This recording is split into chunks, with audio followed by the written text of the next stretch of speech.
Hello guys, இப்போ நான் எங்கே இருக்கேன் அப்படின்னா எங்கள் வீட்டோட கிச்சனில் தான் இருக்கேன். கிச்சனில் போய் நீ என்னடா பண்ணுற அப்படின்னா, இன்றைக்கி வந்து ஷவர்மா செய்யலாம் அப்படி சொல்லிட்டு ஒரு பிளான் பண்ணி வச்சுருக்கோம். அது செய்கிறதுக்காக தான் நம்ம தான் செஃப்பாக இருந்து எல்லாத்தையும் மேல் நடத்தி செய்யலாம் அப்படி சொல்லிட்டு ஹெல்ப்புக்கு வந்து இந்த அம்மா தங்கச்சியெல்லாம் கொஞ்சம் கூப்பிட்டுக்கிட்டு எப்படியாவது ஏய் இவன் வேறு மட்டும் மிக்சியை போட்டு ஓட்டுறோம். சரி, ஷவர்மா எப்படி செய்கிறோம் அப்படி சொல்லிட்டு இந்த வீடியோவில் காமிக்கிறேன் ஃபுல்லாக. நமக்கு வந்து ஃபஸ்ட்டு ப்ராசஸ் வந்து சிக்கன் எடுத்து அந்த தயிர் இதெல்லாம் போட்டு ஊற வைக்கிறது. அதுக்காக கிச்சனில் வந்து சிக்கன் எல்லாத்தையும் ஊற வச்சுருக்கோம். அது ஊறுற டைமில் கொஞ்சம் நேரம் கேரம் போர்டு விளாட்லாம் அப்படி சொல்லிட்டு விளாண்டுட்ருக்கோம். இங்கே இதுதான் வந்து ஊற வச்ச சிக்கனு, அதாவது மேரினேட் பண்ணதுன்னு சொல்லணுமா, ஊற வச்சதுன்னு சொல்லக்கூடாதான். அப்புறம் இதை வந்து இப்போது அடுப்பில் வச்சு பொரித்து எடுத்துட்டு, பொரிச்சு மீன்ஸ் எண்ணெய் இல்லாமல் மேலாப்பில் டவாவில் வச்சு இப்படி இப்படி பரட்டி போட்டுட்டு அதை அப்படியே கொத்தி கொத்தி அப்படியே தான் ஷவர்மா செய்ய போகிறோம். 2 தவாவை தூக்கி நம்ம அடுப்பில் வைக்க போகிறோம்.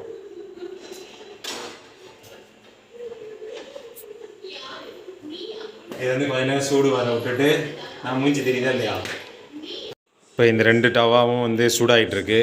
இது சூடானதுக்கப்புறம் லைட்டாக எண்ணெயை தடவி கறியை அப்படியே வச்சு எடுத்து அப்படியே சூடு பண்ணி எடுக்கணும். இது வந்து ஆல்ரெடி ஊற வச்சுட்டோம். இது வந்து போன்லெஸ் சிக்கனு. அதுக்கப்புறம் அது பத்தாதோ அப்படின்னு ஒரு டவுட்டில் கொஞ்சம் போன் சிக்கனையும் எடுத்து அதையும் பிரட்டிக்கிட்டு இருக்கோம். அதை அவங்க பிரட்டட்டும், இதை நம்ம பொரிப்போம். எல்லாத்தையும் அதிலே போடாத, இதில் கொஞ்சம் போடு.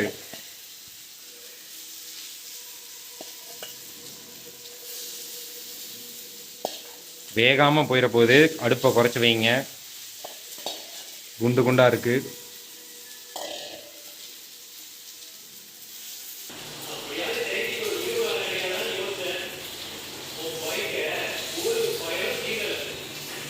இப்போ வந்து சிக்கன் வெந்துக்கிட்டு இருக்க அந்த டைமில் நம்ம வந்து கோஸ் கேரட்டை வந்து பீஸ் பீஸாக கட் பண்ணிடலாம்.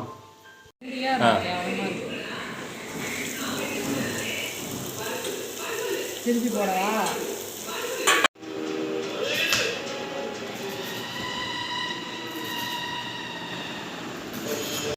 இப்போ வந்து இந்த கத்தியை வச்சு நம்ம வந்து கோஸை வந்து கொத்த போகிறோம். இதை காட்டு.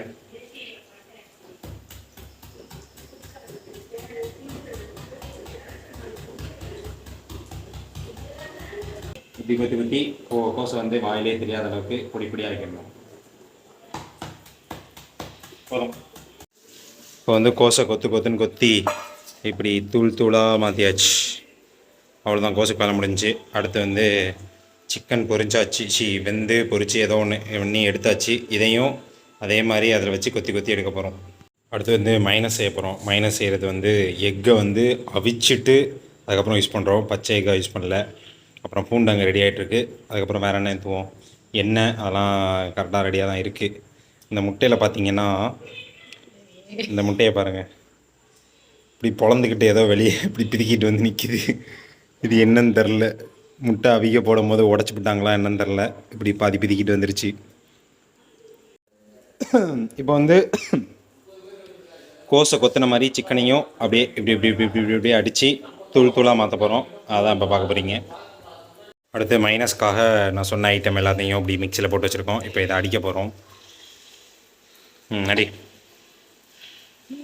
உன் கை தெரியும் வேணும்.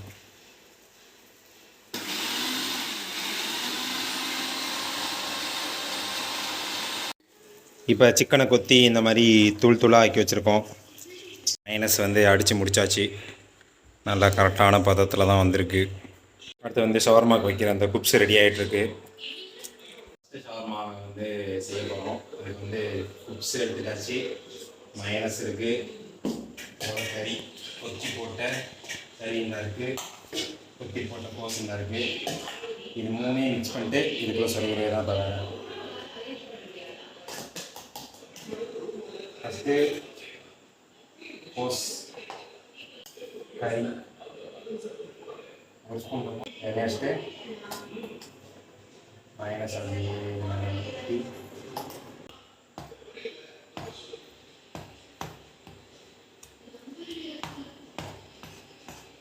இதில் அல்லு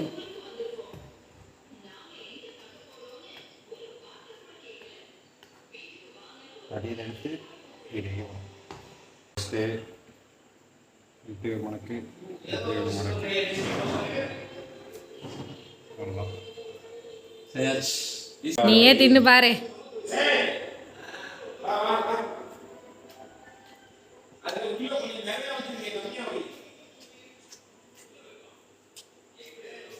ஓகேதான்.